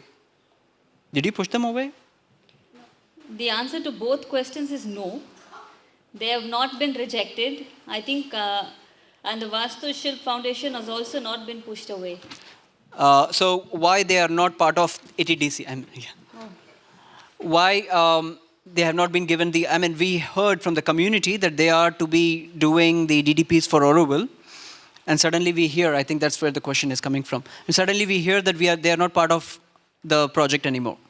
Okay, so this was prematurely shared, I think, during the Dreamweaver sessions because conversations were underway with the Vastu Shilp Foundation and about doing the DDP work. And some Dreamweavers had also personal contact with Vastu Shilp, and they have shared the information that this will be like that and it will go ahead as planned. Okay. But actually there was no pushing away. This exploration came to an end where we realized a lot of the work can be done in-house and collated, and subsequently we need actually specific expertise to be hired to do the remaining part of the detailed development plan work. However, Vastu Shilp will continue to be part of our review panel to review some of the work that is happening in-house because we can't do it in isolation also. So we are trying to identify expertise around the world and in India also who can form a part of a review panel and look at what is being done. Okay. Why are you breaking the parts of the crown roads which were well done years ago and are in perfect condition? Two reasons. They are not in perfect condition, first of all. So why we are breaking parts of the crown road is because the paver stones which are used, they are not up to the grade which we are proposing right now with CPWT. Even the thickness does not match. So we have to redo them with better pavers which we are going to use everywhere in the crown. And the second reason is the alignment issue which we are facing right now. So even if it is an alignment issue of 40 centimeters, we cannot do otherwise. We have to take it out, take out the curb stones and put it back. What are you going to do with the pavers that you're taking it out? We are going to reuse the pavers in areas where they can be taken out later or can be used as spaces. For example, okay. Solar Kitchen, the crown road has been used as a parking lot since a long time, since the crown was paved actually. So we are going to make a parking platform where some cars are being parked right now if you go to eat in Solar Kitchen. We are going to make a very large parking platform over there with an access. So the crown will become a shared space in front of the Solar Kitchen PTDC stretch. Similarly, in Oro Dam, we will have from the crown, where the crown is marked, up to the kitchen, we actually have a temporary road. So until such time the temporary road continues, we will have the road paved because it is quite a mess in the monsoon. So we have identified a few areas like this. Okay. And if you have more, please let us know because we have quite a lot of pavers coming out of the ground. So just a quick question. You said in your presentation that in 1 year, this crown will be motorless. And so in that sense, why create a parking next to it? because we will continue to need e-vehicle parking for the Fair enough. foreseeable future. Fair enough. Why did you move the Crown Road by 5 meters towards the youth center? We did not. Okay. Why did you contract the CPWD, which does a very bad work, when the road service does their job very well and would have been much cheaper? Well, So, I don't like the premise of this question, but CPWD has been commissioned to do a lot of work in Auroville right now. And an MOU has been signed between CPWD and the Auroville so Foundation. do we as Auroville have past experience of working with them, and do we have proof that they did a bad work? I think there have been some buildings like the foundation building, which was done, in my understanding, by the PWD, which is not the same thing. But we have had experiences with CPWD also, which was not very positive. But CPWD, that was already more than a decade ago. Okay. So CPWD has also upped their game, and they have been given a brief also to follow the standards and specifications prescribed by the ATDC. So they work with the implementation and monitoring committee of ATDC. Okay. The design is done by under the overview of the urban design team of ATDC. Okay. So we hope to, and also when we go large scale in Auroville, yep, suddenly we have to zoom out. And we have open tender system. We have to change the whole way we are looking at building in Auroville, where okay, Auroville contractors and services have the monopoly over the building of Auroville. It is not like that. They can be invited to participate. And we will see the future of road service also, how to kind of... all right. Yeah. So, just as an addendum to that question, like FAMC Torkel was mentioning that there are pressures on them also, no, to get our act together. So is this also part of a brief to get the act together in Auroville, and that's why you are kind of getting the CPWD to... It's actually, I think a study was done sometime back on the prices of construction in Auroville, and it's substantially higher than simply if you step outside Auroville. Okay. And there is a reason for this. What happened? Mic little closer, he cannot hear it. Oh. Okay. So yes, it's part of the reason, but it's not only. It's also because we want to scale up everything. And we need an agency which has the capacity to scale up and hold it for now. Ultimately, the vision is that Auroville will have its own building service and procurement service, and we will move towards that. We'll have an Auroville Public Works Department, beautiful, but we are not there yet. So we use CPWD. Beautiful. Okay. Which reference points are you taking, and which coordinate systems are you using to mark the Crown Road? I'll get back to you with this thing? question by email. All right. How do you want to deal with the 13-meter level difference on the Crown Road? So right now we are following the levels as they are on the crown. So they form a very delicate slope ramp, and the crown will go up and down along with the level difference as it is today. And we have checked the feasibility. It is very much feasible. Okay. You're not going to change the elevation of it. Do you have proper studies and surveys which would allow you to clear the right-of-ways, and why do you want to clear all of them by December 22? It's part of the development program. Actually, we should have done it in the first 5 years after the master plan was approved in 2001, because it is in the 5-year development plan of the master plan. And the location and the width of the right-of-ways are also prescribed in detail in the master plan. Actually, we are deviating today, which we should not do. We have a 30-meter wide ground, but today we are sticking to 16.7 after a lot of negotiation. So yes, we do have the placement and the widths of the right-of-ways, and we will do it because it is long overdue. Thank you, Sindhuja. I'm sorry I really ran through it. I wish we could have more questions and more detailed answer, but it's already 6:10. So I have 4, as I promised, there are 4 more questions from the working committee. Do you want me to probe that, or shall we close it here? So what I can do is I will write the questions to working committee, and they can maybe publish it on AuroNet, the answers to that. Thank you very much. Thanks for coming. And shall we close it with a minute silence?